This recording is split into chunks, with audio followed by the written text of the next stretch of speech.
Hello,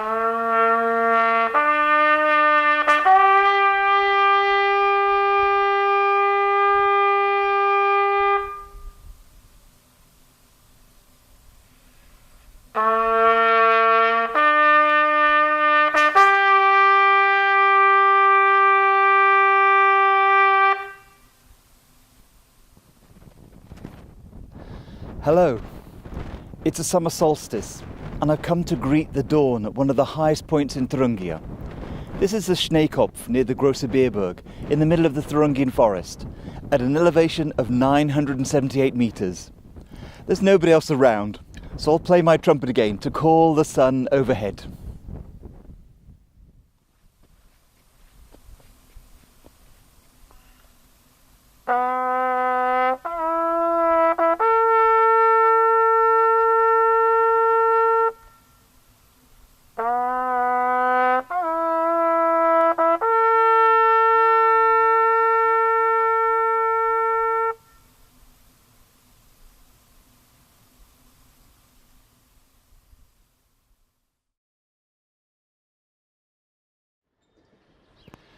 The satyrs leaping here behind, goat's foot and lean of thigh, sinewy, skinny he'll go by, and chamois-like, on mountain height, he looks around and takes delight.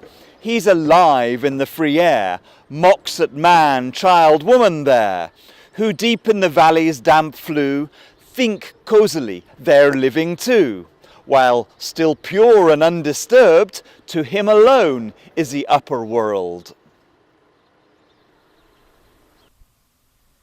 It's an upper world of music and surrounding landscape, of spirit and nature, of mind and body. All tell of how the principles of reductionism are not so easily refuted.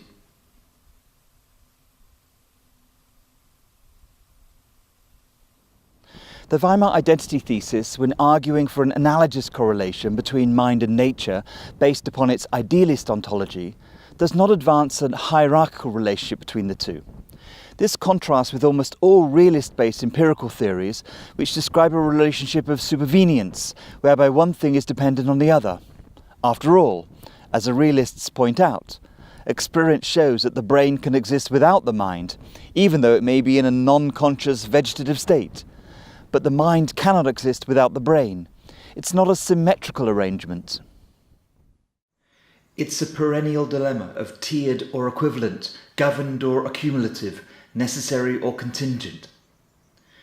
This hierarchical approach, the tiered ontology, with one element governing another, has persuaded many of its exponents to value reductionism, whatever Kripke's modalism and the Weimar identity thesis might say to the contrary. The trumpet is reduced to brass, the brass to copper and zinc, the copper to 29 protons and the zinc to 30, the protons to quarks, and so forth. After all, the trumpet is constituted of atoms. This is a tiered ontological commitment made when playing trumpet music. Similarly, celebrations of the solstice are reduced to human psychology, which is reduced to biology and chemistry, and thereafter to physics, and yet more of the positively charged protons and quarks. It's this hierarchical approach that also underpins the enduring notion of natural governance. Physics is not considered the end game of reductionism. Physics answers to something else which stands beyond physics, the laws of nature. Protons are positively charged because the laws of nature determine them that way. The velocity of sunlight is a constant because the laws of nature necessitate it this way. But if a naturalist view on the world requires a categorical metaphysical claim about fundamental natural forces, whereby the laws of nature are forces beyond physical nature that create a necessity for material entities to move from state A to state B, then the question is, what are these almighty laws of nature? What are the characteristics of that which determines protons must be positively charged and the speed of light fixed as a constant, and that thereafter determines the substance of my trumpet and my solstice celebration? The 19th century conception of determinism, typified by the work of Pierre-Simon Laplace, was based around the principles of Newtonian mechanics. It was said that natural laws and the way things exist at one moment determines the way things will be in the next moment. Everything that exists now does so because of what was before. It was said that a theory of everything, able to define both the natural laws of the universe and the beginning state of all things, could show how everything has developed since the beginning and how it will all continue to develop into the future. It was this conception of determinism that drove so many artists and spiritualists and theologians away from the early notions of naturalism, given its implication for free will. It's a theory that makes people puppets, controlled by the controlling laws of nature. Every action and every thought is predetermined. There is no meaning to existence beyond playing out the pre-written script of nature. It's a conception of determinism that's not particularly different to the predestination proposed by the Augustinian tradition.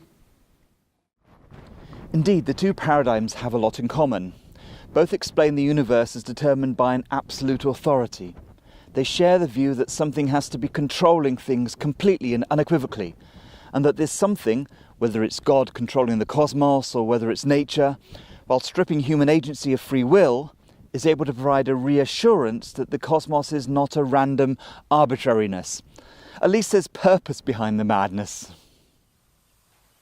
This metaphysical necessitarian approach continues to be argued by many, such as David Armstrong. The laws of nature pertain to nomological necessities. They are fundamental elements of universals that produce regularities. They exist beyond everything else in the universe governing the universe. They are irreducible and exist in a hierarchically superior and controlling position above the facts they govern. They may be contingent unto themselves, meaning they could have developed differently. Nevertheless, they retain an ultimate supremacy. This approach has a bearing on the meaning of realism, which is placed in an ontological context of transfactuality. Indeed, if realism posits that the laws of nature operate independently of the systems they govern, the implication is that the domain of the real is greater than the domains of the actual and the empirical. Its tiers don't just reduce, they reach to a higher level of existence. But there are other approaches towards the laws of nature, mostly based around the ideas on induction developed by David Hume in the 18th century and consequently called Humean. These ideas argue that facts caused by the laws of nature and facts caused by arbitrary events are essentially the same thing. This approach refutes the notion of necessities and instead looks for invariant patterns. The Humean approach argues that the laws of nature are to be seen as descriptions of regularities. These laws don't determine states impartially, but instead they supervene themselves on the totality of states. The laws of nature are not outside of the physical realm, controlling it like an omnipotent God, but are the consequence of the totality of facts, including those chosen subjectively by humans. Interestingly, this approach has been investigated by David Lewis, who posited that the descriptions of laws are contingent generalizations implied by best systemization. This Humean approach also underpins the anti-realist approach of Van Frassen, which refutes the notion that laws of nature even exist. Natural processes are not governed by laws at all, either necessarily or contingently. Statements of laws of nature are not representations of truth, they're merely subjective descriptions of the world. The whole idea of a law of nature is a fiction, just like trumpets and music. Before I go further, I should add that matters are made complex given that there are different types of laws with efficacy in the natural world, not only those that might or might not lead to a determined or fixed outcome. There are others that are probabilistic and that apply to certain systems and not others. For instance, a fundamental law pertaining to ecosystems, if such a thing is possible, would not necessarily pertain also to physics. Furthermore, there are other types of phenomena that also act to govern the natural world.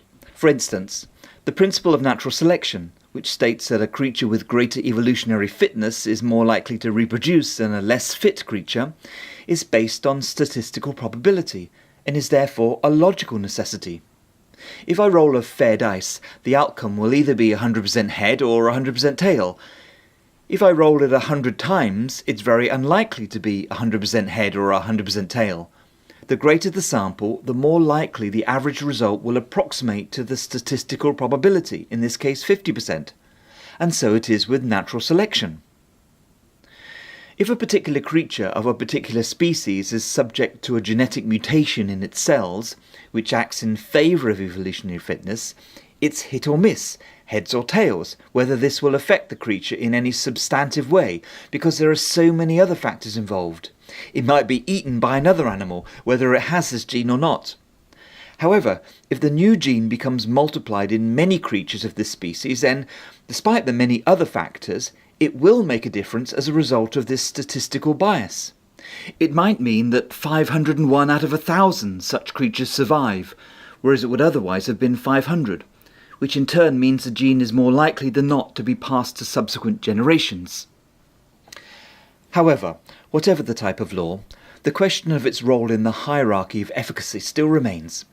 Do these laws control everything else as fixed entities unto themselves, as argued by the Necessitarians, or are they a consequence themselves of the aggregation of everything, as argued by Humeans?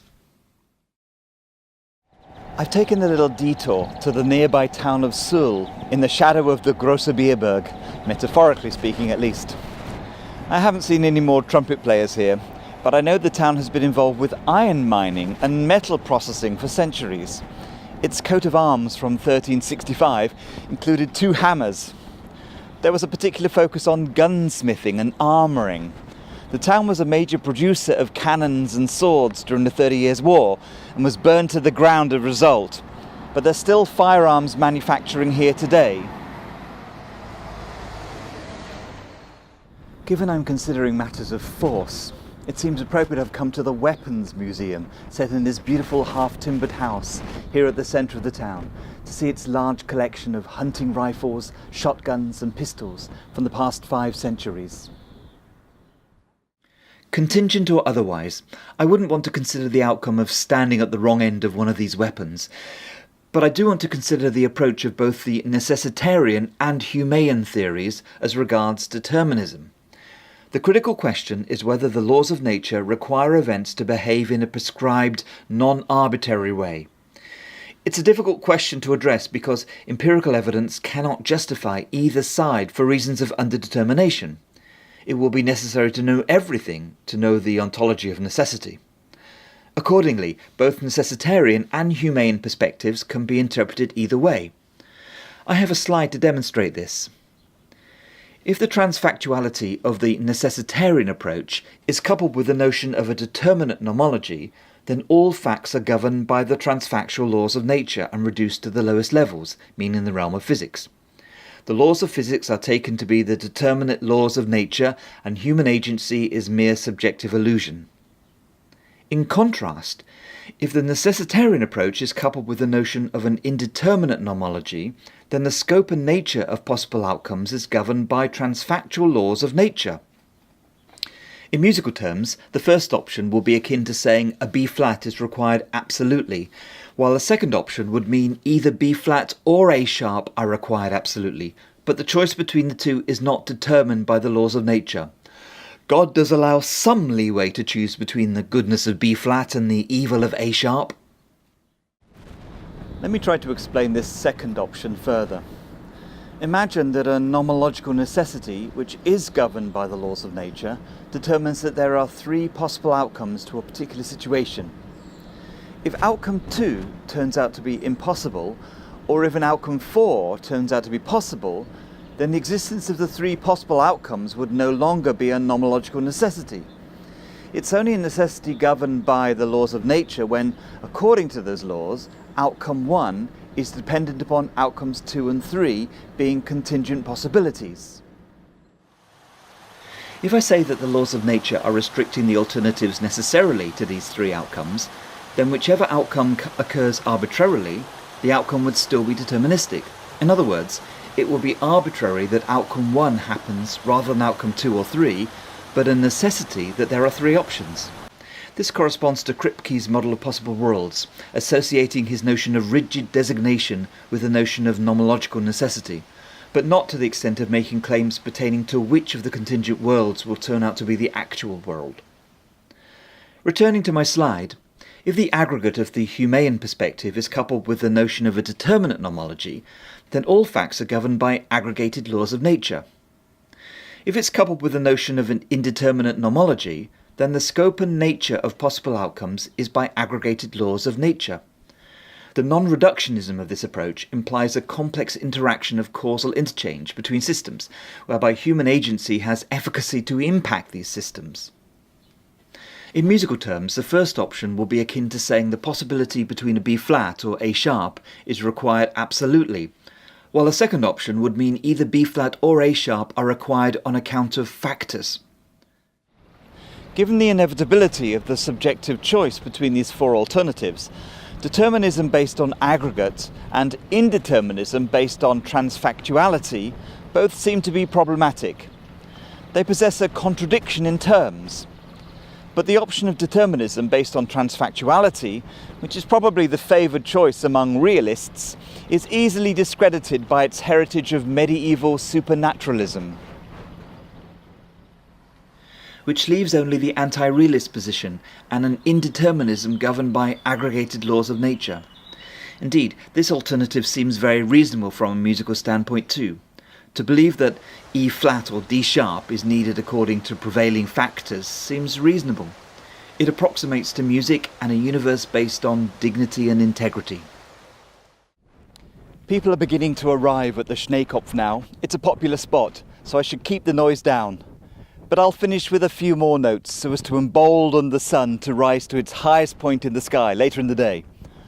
After all, it's all atoms and quarks. Thanks for listening.